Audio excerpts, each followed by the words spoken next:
घर घर two tails में आपका स्वागत है। तीन सहेलियों की दोस्ती की कहानी एक दिलचस्प और प्रेरणादायक विषय है। ऐसी कई कहानियां हैं जो तीन सहेलियों के बीच की गहरी मित्रता, संघर्ष और समर्थन को दर्शाती अरे है। आशा, तुम आओ आओ, तुम भी हमारे साथ खाना खाओ।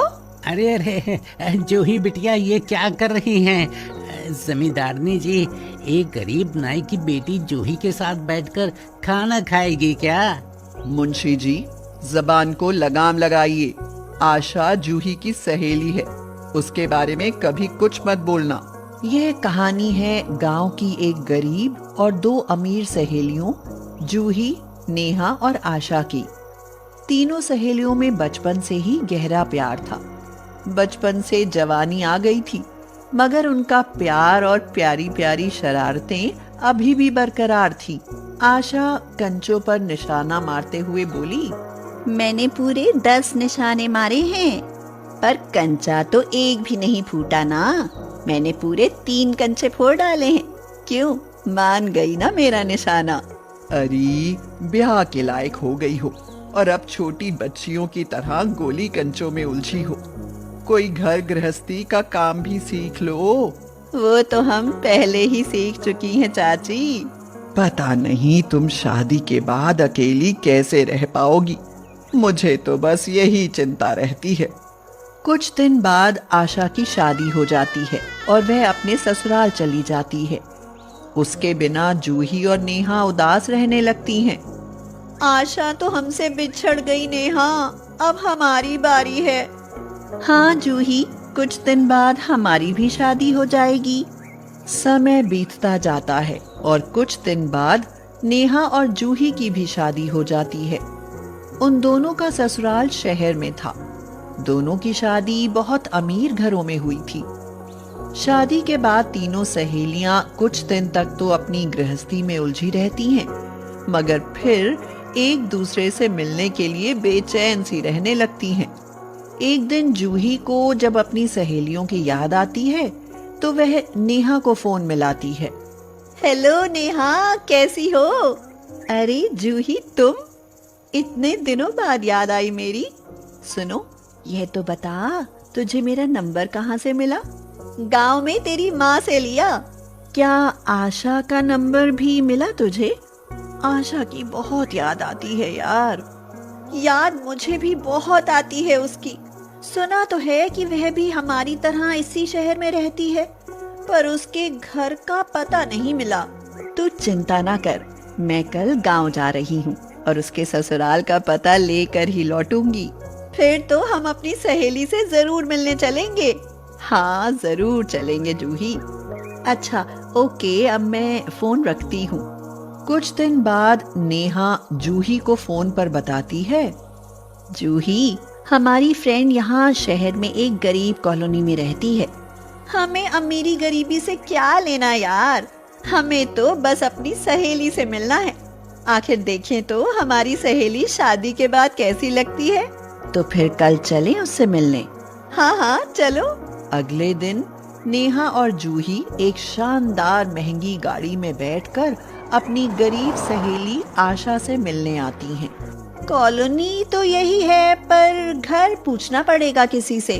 आगे देख, एक घर के सामने एक बूढ़ा खड़ा है, चल उसी से पूछते हैं। यह कहकर उनकी गाड़ी सीधे उस बूढ़े के घर के सामने आकर रुकती है।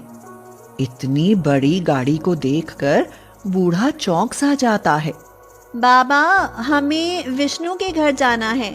पर विष्णु तो मैं ही हूँ मेम साहब, मैं तो आपको जानता भी नहीं। आप कौन हैं? यह सुनकर जूही और नेहा बहुत खुश होती हैं और गाड़ी से बाहर आ जाती हैं। आशा आपकी ही बहू है ना? हाँ, मेरी ही बहू है मेम साहब। हमें मेम साहब मत कहिए बाबा, हम तो आशा की सहेलियां हैं और उससे मिलने आई हैं। ये तो बड़ी खुशी की बात है बेटी। आओ आओ, अंदर आ जाओ। नेहा और जूही बूढ़े के साथ अंदर जाती हैं तो देखती हैं कि उनकी सहेली चूल्हे पर चाय बनाने में लगी होती है। नेहा और जूही को देखकर कुछ देर के लिए तो आशा चौंक ही जाती है और कहती है, अरे नेहा और जूही तुम? हाँ आशा, तुमसे मिलने का बड़ा मन था, इसीलिए तुम्हारा पता ढूंढा और तुमसे मिलने चली आई। बहू, बेटी अपनी सहेलियों को बैठाओ और चाय पानी दो। आशा की ससुराल बहुत गरीब थी। आशा का पति मोहन एक फैक्ट्री में मजदूर था, इसीलिए उसकी आमदनी में तो घर का खर्च ही पूरा ना हो पाता था। घर बहुत पुराना और साधारण सा था। ले देकर 2 कमरे और एक रसोई थी। उसमें भी गैस चूल्हे की जगह मिट्टी का चूल्हा ही था। घर में मेहमानों के बैठने के लिए सोफे तो दूर की बात, प्लास्टिक की कुर्सियां तक न थी। आशा उन्हें अपने कमरे में ले जाती है, जहां जमीन पर एक पुराने गद्दे पर सस्ती सी एक चादर बिछी थी। तुम दोनों यहाँ बैठो, मैं चाय लेकर आती हूँ। यह कहकर आशा जैसे ही चाय लेने आती है, उसकी सास कहती है, बेटी, अपनी सहेलियों को खाली चाय देती अच्छी लगेगी क्या? कुछ नमकीन बिस्किट ही मंगा लेती। पर कहाँ से मंगाऊं माँ जी, मेरे पास तो 1 पैसा भी नहीं बचा। अरे बहू, तू चिंता ना कर। मोहन ने मुझे खांसी की दवा के लिए जो पैसे दिए थे ना, मैं उन्हीं से नमकीन बिस्किट ले आता हूँ। फिर आपकी दवा का क्या होगा बाबूजी? बेटी, इस समय मेरी दवा से ज्यादा मेहमानों की इज्जत करना जरूरी है। यह कहकर बूढ़ा चला जाता है और कुछ देर बाद आशा चाय लेकर आती है और तीनों सहेलियां चाय पीते पीते बातें करने लगती हैं। आशा, सुना, कैसा चल रहा है तेरा? एक गरीब फैक्ट्री मजदूर की पत्नी का कैसा चलेगा? किसी तरह गुजारा हो जाता है। अरे गुजारा तो हो जाता है ना, फिर क्यों चिंता करती हो? बोर मत कर। आज हम तीनों सहेलियां पुरानी यादों को ताजा करने के लिए इकट्ठा हुई हैं, समझी? हमें तुझसे जी भर कर बातें करनी है। और सुन, आज रात हम तेरे घर ही रुकेंगी, रात भर खूब बातें करेंगे। उनके रात को रुकने की बात सुनकर बूढ़ा विष्णु कहता है, ये तो बहुत अच्छी बात है बेटा। तुम दोनों मेरी चारपाई पर सो जाना, मैं अपना बिस्तर जमीन पर लगा लूंगा। नहीं बाबा, उसकी कोई जरूरत नहीं है, हम तो आशा के साथ जमीन पर ही सो जाएंगे। शाम को मोहन घर आता है तो जूही और नेहा उससे मिलकर बहुत खुश होती हैं। तो ये हैं हमारे जीजा जी। क्यों जीजा जी, कैसे हो? मैं तो ठीक हूँ, पर आप? हम आशा की बचपन की सहेलियां हैं, साथ खेल खाल कर बड़ी हुई हैं, इसीलिए हम आपकी सालियां हैं, सालियां।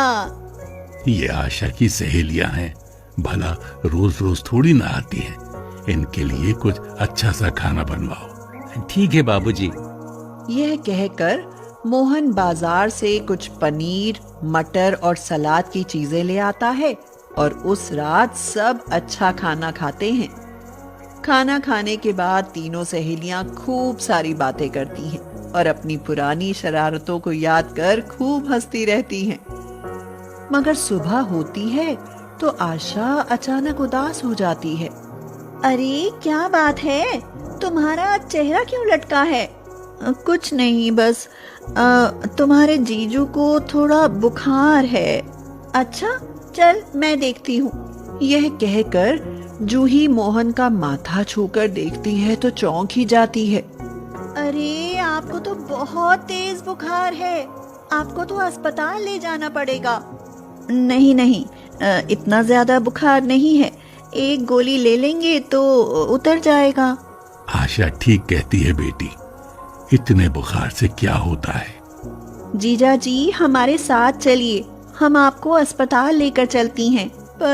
पर वर को मार गोली, और तू भी चलकर गाड़ी में बैठ। तू जो कहना चाहती है वो हम अच्छे से समझती हैं। जूही और नेहा के आगे आशा की बोलती बंद हो जाती है और वे मोहन को लेकर अस्पताल आ जाती हैं। डॉक्टर मोहन को देखकर कहता है, आप इन्हें सही समय पर अस्पताल ले आई, वरना ऐसा तेज ज्वर इनकी जान भी ले सकता था। इन्हें एक दिन अस्पताल में रखना पड़ेगा। पर इसमें तो बहुत खर्च आएगा। उसकी चिंता तू मत कर, वो सब देखने के लिए तेरी सहेलियां हैं। कुछ देर बाद नेहा और जूही अपने पतियों को भी वहां बुला लेती हैं और उन्हें अपनी सहेली से मिलवाती हैं। फिर अपने बारे में सब कुछ बताती हैं। उनके पति उनके बचपन के प्यार के बारे में जानकर खुश होते हैं। वे मोहन से मिलते हैं और उसके ठीक होने पर उसे एक अच्छी कंपनी में नौकरी भी दिलवा देते हैं। इस तरह आशा का ससुराल भी गरीबी से निजात पा जाता है। अगर कहानी आपको पसंद आए तो वीडियो को लाइक करें और चैनल को सब्सक्राइब करें।